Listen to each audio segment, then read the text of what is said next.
जैसे जैसे भारत जोड़ो यात्रा में राहुल गांधी के कदम बढ़ते जा रहे हैं, वैसे वैसे राहुल की लोकप्रियता बढ़ती ही जा रही है। सबसे बड़ा सवाल आज लोगों के मन में यही उठ रहा है कि भारत जोड़ो यात्रा के बाद क्या पीएम मोदी को टक्कर दे पाएंगे राहुल गांधी? भारत जोड़ो यात्रा से विपक्ष का एकजुट कर पाएंगे राहुल गांधी? भारत जोड़ो यात्रा से 2024 के लोकसभा चुनाव में कांग्रेस को क्या इसका फायदा मिलेगा? यात्रा में शामिल कांग्रेस के कई दिग्गज नेताओं का दावा है कि भारत जोड़ो यात्रा पार्टी के लिए एक संजीवनी का काम करेगी। इन दिनों महाराष्ट्र में राहुल गांधी की यात्रा चल रही है और महाराष्ट्र में उनके साथ बड़े पैमाने पर भीड़ नजर आ रही है।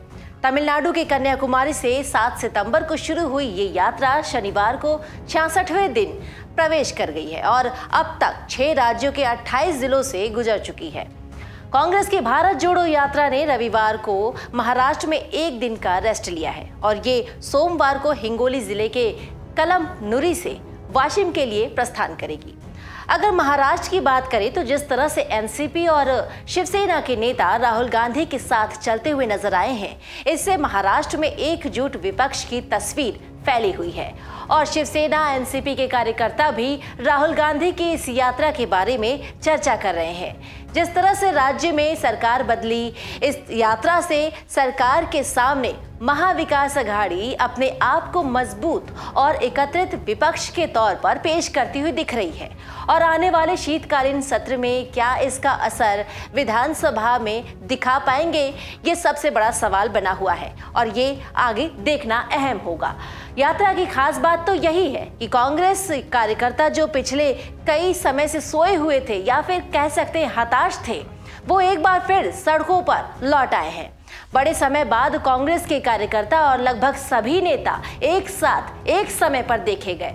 इस यात्रा को पिछले कुछ दिनों तक कवर करने के बाद ये समझ में आया कि भारत जोड़ो यात्रा से राहुल गांधी को इसका फायदा तो मिला है, लेकिन कांग्रेस को अगर फायदा चाहिए तो उन्हें और भी मेहनत करने की जरूरत है।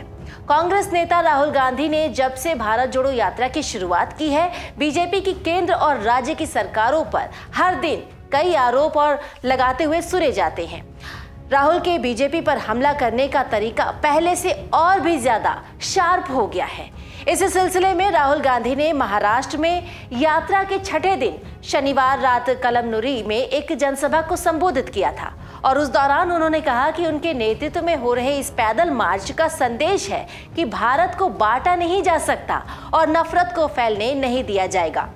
कांग्रेस नेता ने वेदांता, फॉक्सकॉन और टाटा एयरवेज जैसी बड़ी बड़ी परियोजनाओं के महाराष्ट्र से गुजरात में स्थानांतरित होने को भी लेकर राज्य और केंद्र सरकारों पर निशाना साधा है।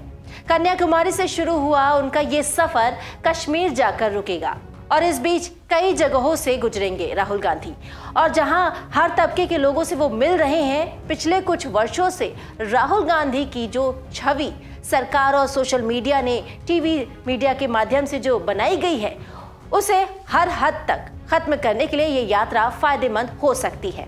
गांव-गांव में अब भी लोग इंदिरा गांधी और राजीव गांधी के बारे में बात करते हैं और राहुल गांधी को इंदिरा गांधी के पोते के तौर पर लोग उत्सुकता से देखना चाहते हैं। असल में देखा जाए तो लगातार सड़कों पर चलते रहना आसान नहीं है और ऐसे में राहुल गांधी पर जो आरोप लगते रहे हैं, वो छुट्टी मनाने बाहर चले जाते हैं या फिर गंभीर नेता नहीं है, ये सारे आरोप इस यात्रा की वजह से खत्म हो जाएंगे और कांग्रेस को जवाब देने का एक मौका मिलेगा। कन्याकुमारी से शुरू हुई कांग्रेस की भारत जोड़ो यात्रा इन दिनों महाराष्ट्र में है। बीते 66 दिनों से राहुल गांधी के नेतृत्व में ये यात्रा लगातार आगे बढ़ती जा रही है। हालांकि रविवार को राहुल गांधी समेत अन्य पदयात्री आराम करेंगे और एक दिन के विश्राम के बाद सोमवार को ये यात्रा हिंगोली जिले के कलमनुरी से वाशिम तक जाएगी। तमिलनाडु के कन्याकुमारी से 7 सितंबर को शुरू हुई ये यात्रा अब तक 6 राज्यों के 28 जिलों में यात्रा कर चुकी है। यात्रा कुल 3750 किलोमीटर की आधी दूरी तय कर चुकी है। आपको बता दें कि बीते 7 नवंबर को भारत जोड़ो यात्रा ने तेलंगाना से महाराष्ट्र में प्रवेश किया था और पश्चिमी राज्य के नांदेड़ और हिंगोली जिलों से होती हुई गुजर रही है। ये यात्रा 20 नवंबर को मध्य प्रदेश में प्रवेश करेगी। इससे पहले महाराष्ट्र के 5 जिलों में 382 किलोमीटर की दूरी तय करेगी।